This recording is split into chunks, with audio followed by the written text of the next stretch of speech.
Want to get going? Yeah. All right.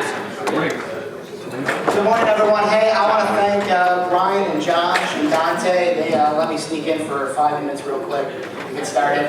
What I talked about a couple times on the stage is what I'm going to talk about right now.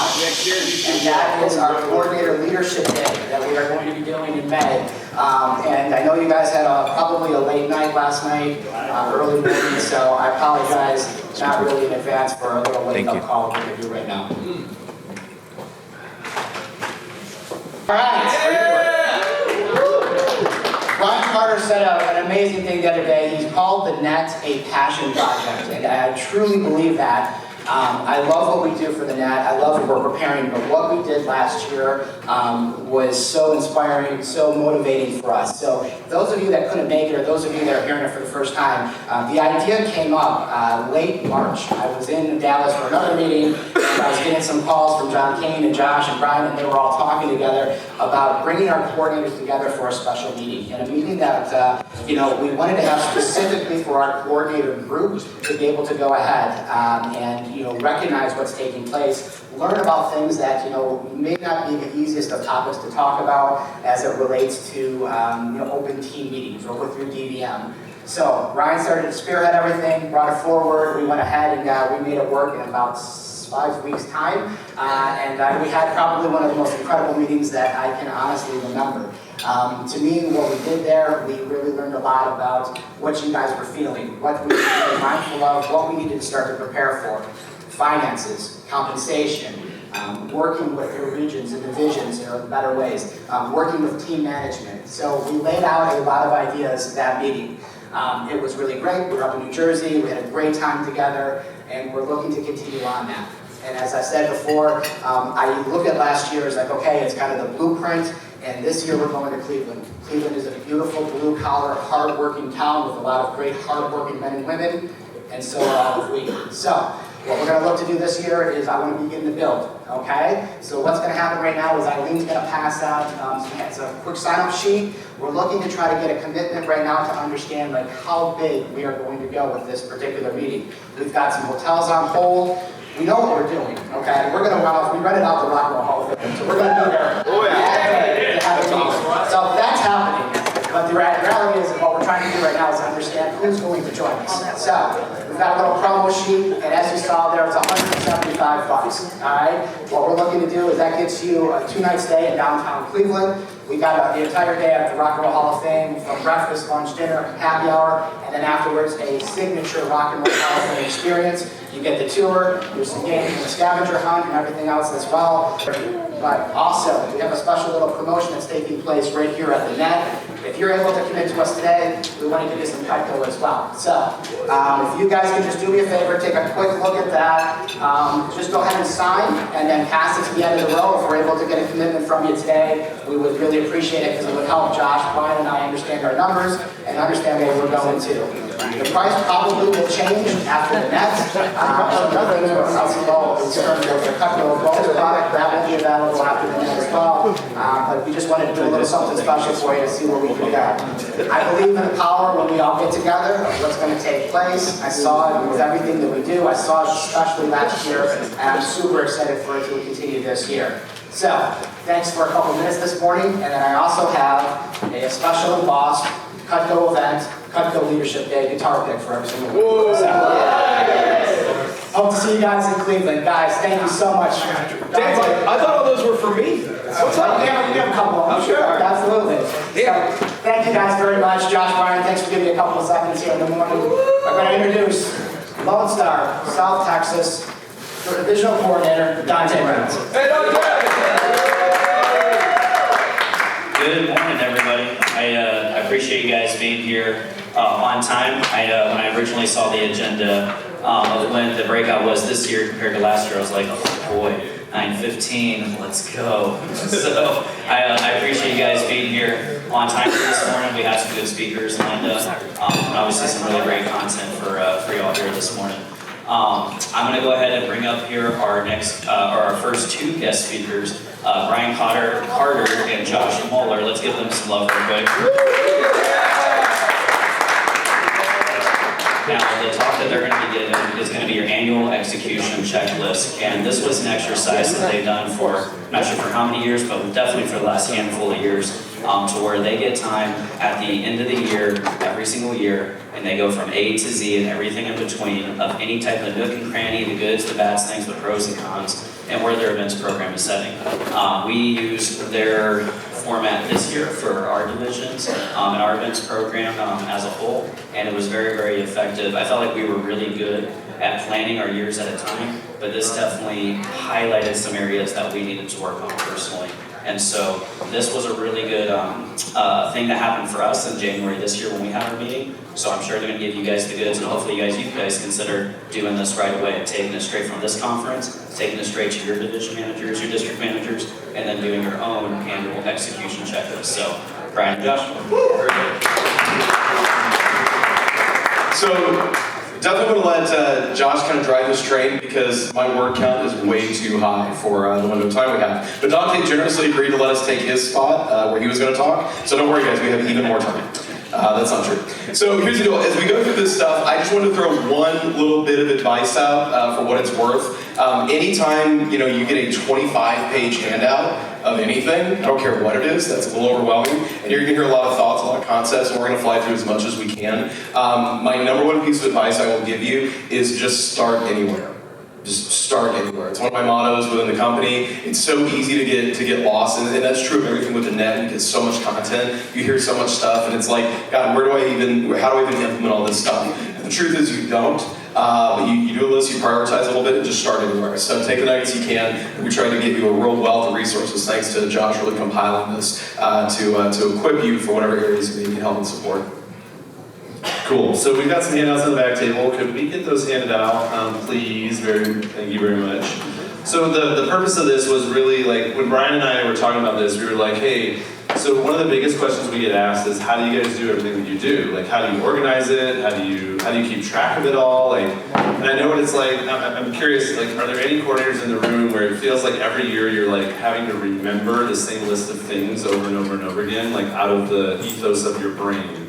Have any of you ever had to do that and been like, and then you get halfway through the year and you're like, holy crap, that one thing I did last year that worked really well, like I completely didn't even think to do it this year, and now we're like experiencing kind of the back end of that, which is not so good, right? Where you think about like that one thing that every year you just couldn't imagine running your year, running your program without doing that one thing, so it's like the one thing that always gets done every year, right? I think that as a coordinator, as you build your organization, some of you have built from like, a couple $100,000 a year in sales to now what is, $1 million or $2 million in sales. I was saying to Brian the other night when we were going through the event awards program that it's amazing to think that like 3 years ago or 4 years ago, we were like, how do we get to $2 million? And I remember when we had the conversation about $1 million, right? Like, hey, what might it look like to get to $1 million? And Brian was like, I don't even see it. And I'm like, well, would we have to do more than 35 events? yeah, exactly. So, and I remember I was like, let's have a meeting, like you, me, our DVM. Let's sit down, let's figure out, like let's just dream it out. Let's see if we can even make it a realistic possibility. And born out of that meeting was a key event strategy. And born out of that meeting was, this and that and this and like bringing in guests for our fairs and things like that, so that we could expand to 2, 3, 4 booths or more. And it was interesting because that one meeting, our DVM looked at us afterwards and was like, holy crap, like this was so valuable just for the information I got about each individual person on our team, going through our individual team review, that like I want to do this every year. And thank God he said that to us because it became a huge priority for us, and built from that now has been an annual structure that we kind of go through. And I can't stand up here and take credit for what TGP does every year, because really the credit is due to Kelly, who's sitting next to Matt Foss right there. So I just want to give her an opportunity to, Kelly, if you could stand up, like really she should be the one sitting in this chair. She is the reason that we even have, you're awesome. She doesn't like it, but we do it for her anyways. But she is, really when you think about like, the only reason that we're in a place where we're consistently doing 2 million, and now we've got a clear plan in place for hitting 3 million and going even beyond that to 4 and 5 million is because of the team that we have assembled, right? And we each know our clear strengths and what we each bring to the table. We're also very clear on what our roles are.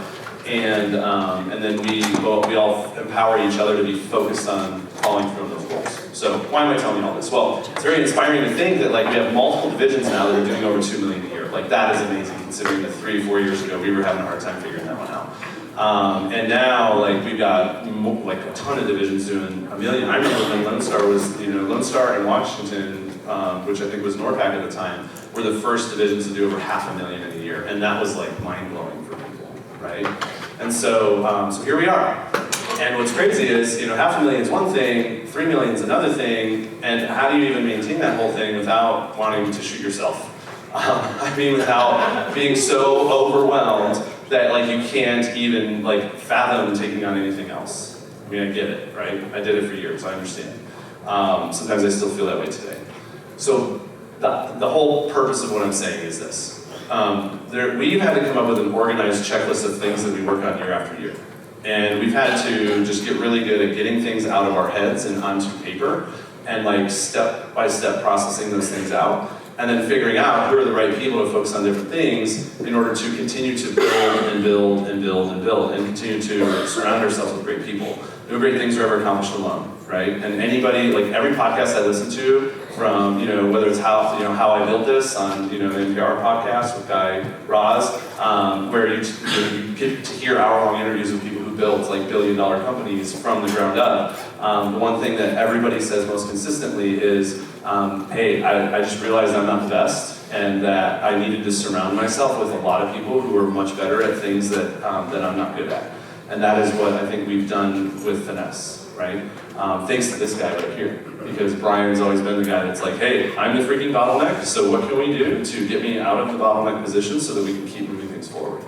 And he's the one that, he's great at having difficult conversations. He's the one who's really great at commanding policy. He's the one who's really great at reminding people of standards. Kelly's really good at being the good cop and like making people feel great and doing all the system work and all that sort of stuff. There's just so many things that these guys bring to the table, and I'm just kind of there, I guess, to hang out and have fun and say I'm part of the team.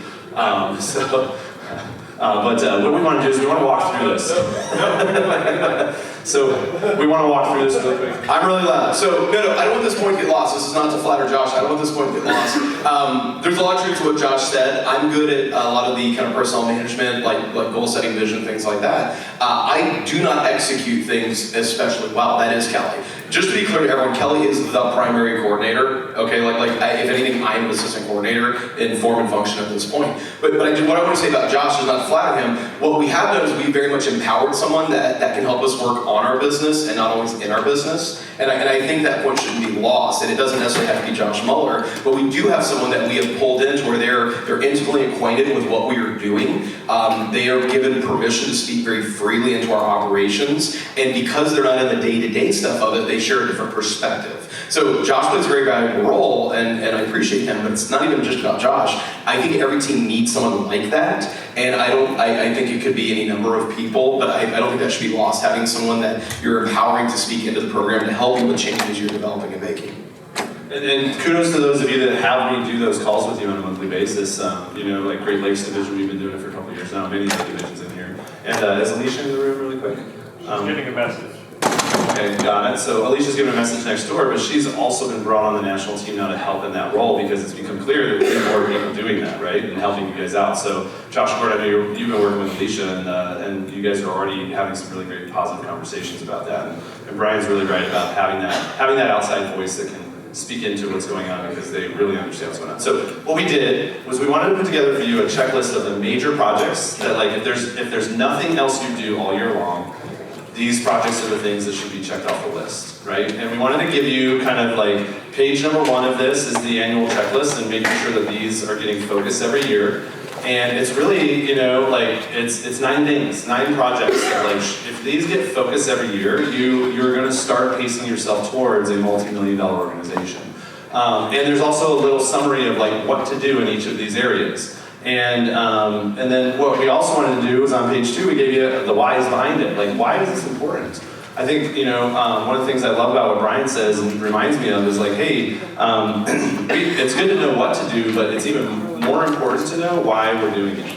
Because if we don't know why we're doing it, it's really easy to kind of lose sight of it or not prioritize it or just not get it in the calendar, and then we run into the reason why later on down the road, and we're like, oh crap, I'm not even dressed for this occasion, and now what do I do? And we're thinking to ourselves like, gosh, now I know why we should have done that 6 months ago, right? And so we wanted to kind of give you what to do, why it's important to do it, and then the rest of the handout is literally examples of the things that we do. So I'm going to let Brian take this and just kind of pick a couple things off the list and just share with you the what, why, and then also the hows, how it looks on paper, and we'll take you through the handout, kind of hopefully help you guys understand how our operation works behind the scenes a little bit better so that you can replicate it from there.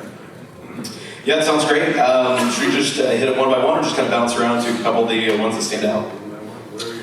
All right, very good. So for the strategic planning meeting, this is something that we've talked about in past nets. If you kind of look in the why there, it's just about clarity and alignment with your big influencers. It's getting all the leaders on the same page. That's, again, it's so underrated, is just making sure that you're secure. Guys, creating a space where you can speak very freely, creating a space where you can have tough conversations, creating a space where your DVM can challenge you on things, and by the way, you can challenge them. But it's done in a you have to start from this secure place in the relationship, and it doesn't come automatically. I thought I was sort of having those moments with John Carpenter, but when you're kind of locked in a room, just that's where things sort of get real, and you're able to go through it. So Josh included an agenda here.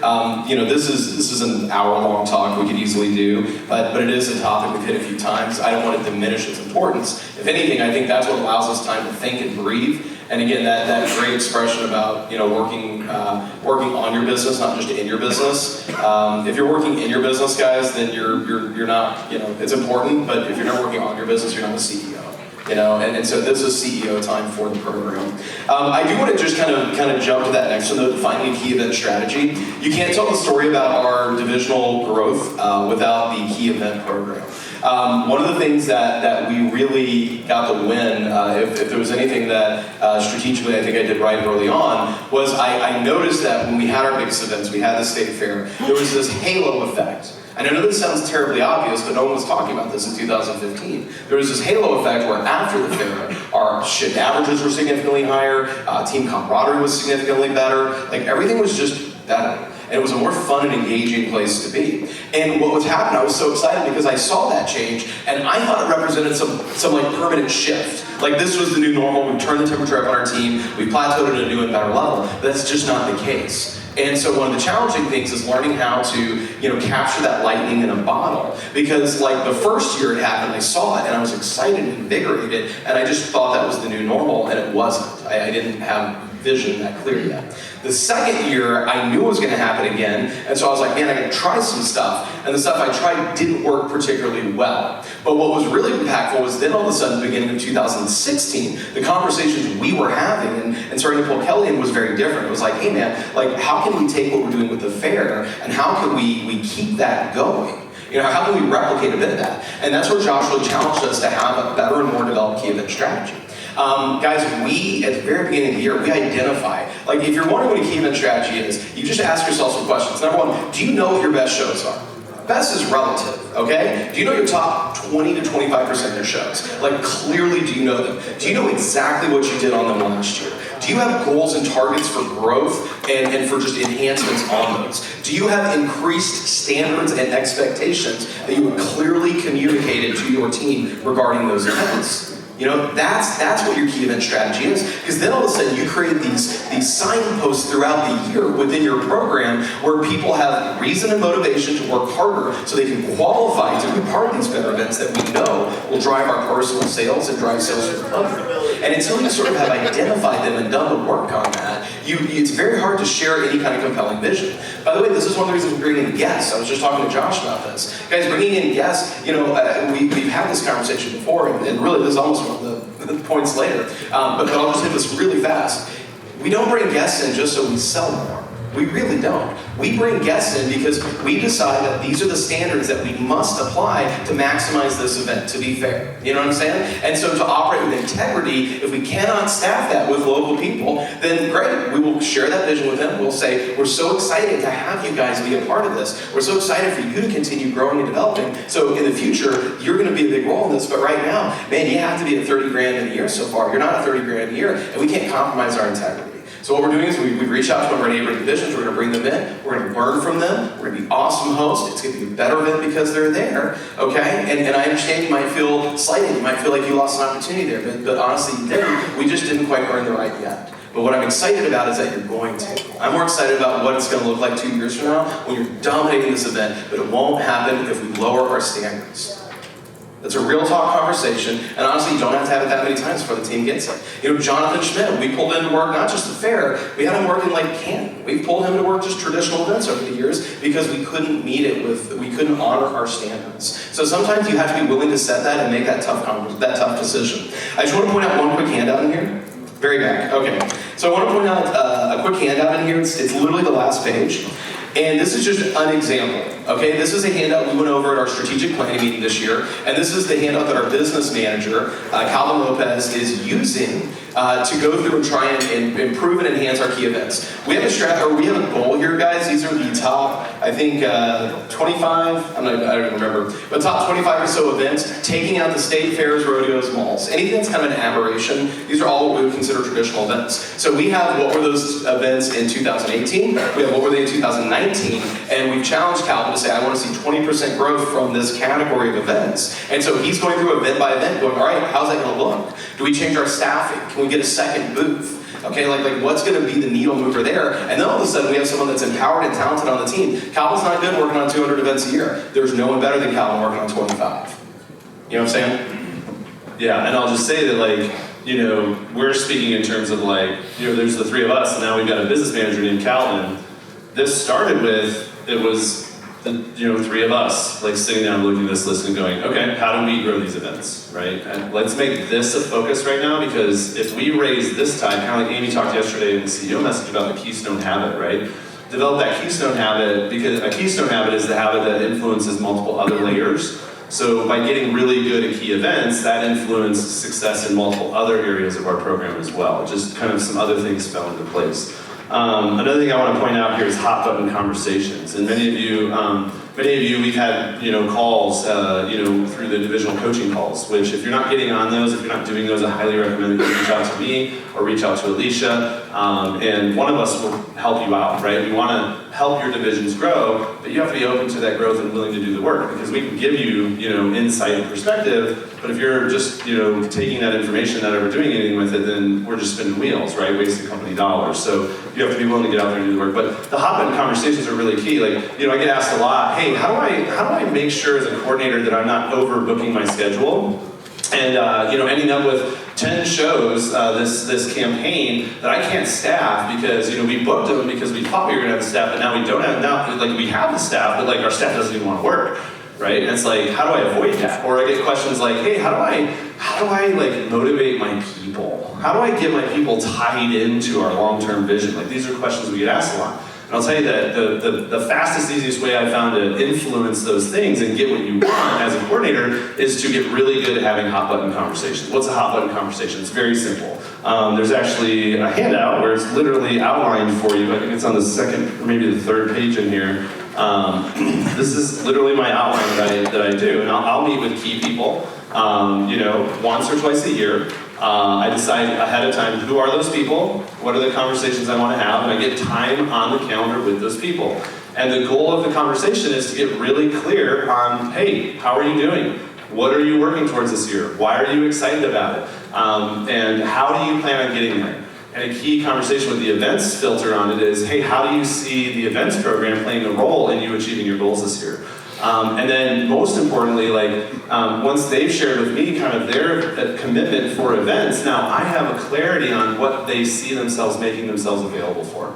hey, how often do you want to be working? How many weekends a month? What types of shows? Like, are you willing to go out and help us find new shows, or are you just wanting to sit back and like let us do all the work for you? Like, some people are willing to go out because they're hungry and they want to invest in a booth and they want to work as many shows as possible and they want to control their schedule. Other people are like, hey, I just want to qualify for the standards and I just want to do my thing and I just want to have fun and be part of the team. And it's good to just get to know your people at a really deep level and what they're thinking, because that can then inform how you book your calendar as a coordinator, or how you get your booking manager involved in booking the calendar for you, so that you don't end up overbooking and having to then, like back out on shows or like charge the team for shows that you can't even staff and stuff like that. But also, most importantly, you get the opportunity when you're with your key people to have a hot button conversation, which is, why do I call it hot button? It's called hot button because you want to identify what is their hot button. The button that when you push most consistently for them, they become extremely motivated, extremely tied in, and eventually down the road, like when you need something, the law of reciprocity kicks in because you've served them at such a high level for such a long period of time. And so my closing question in these meetings is always like, hey Brian, I'm just curious, man, like when you think about like your ability to achieve your goals this year, what is the one thing that I can do for you so that you feel most supported by me in achieving those goals? And it is such a key question. It's in the handout, so you can literally just use this as an outline, add in whatever you want. But that one question right there, I think so many times managers, reps, coordinators, in general, we try to motivate people by just throwing 100 things at the wall, hoping something sticks. And that's a lot to do, especially when you scale out over, like Dante's managing, 45 people right now. And I think he just trained like another 20 last week. He's got the largest team in the nation. He's the best recruiter for the events program in the entire company. And so, it's like, how do you manage that when you're throwing 100 things at the wall trying to motivate people? For me, it's like, no, I just want to, like, you tell me your one thing because you're unique, you're a unique human. If I know your one thing, I will just do that one thing as consistently as I possibly can. I'll just push that button over and over and over again. Some people are like, hey, I just need a contest. Like, Brian does this really well. Hey, you know what? I can use a flatware chest. Cool. What would it take for you to earn a flatware chest this year? I'd love to have a flatware chest in my booth. Great. How much would you be excited to sell to earn a flatware chest? Hey, if I could have a 60K campaign, is that going to be your first 60K campaign? It will be. How much growth is that? 20%? Great. Hey, tell you what. If you sell 60 grand, I'll buy you a flatware chest for your display, right? And he's done that kind of stuff. And like I've seen people show up to the booth with their flatware chests, like, Brian bought this for me. I want to have my best campaign ever. It was da da da da. He supported me, and Brian bought it, and boom, now they're motivated. So now when Brian goes to the table and is like, hey, so and so, we need you to step up. We need you to go work on your averages because right now you're kind of slacking. You're below the key event shift average right now, and you're on the key events team. I need you to raise that. I need you to do the work. I need you to step in and like do whatever it's going to take to get that average up above the baseline. Then they're like, hell yeah, of course, absolutely. I love you. You're amazing. Thank you for letting me be part of this team. I remember that part. So that's hot button conversations, right? So yeah, for sure. Okay. By the way, that like what he just. Dante, how much time? You got a few minutes. How many is that like a few 40 or 20 or a few 10? Usually the MC provides all the timing, so just. Yeah, we are at 2, 3. We're at 5 exactly. Oh wow! All right.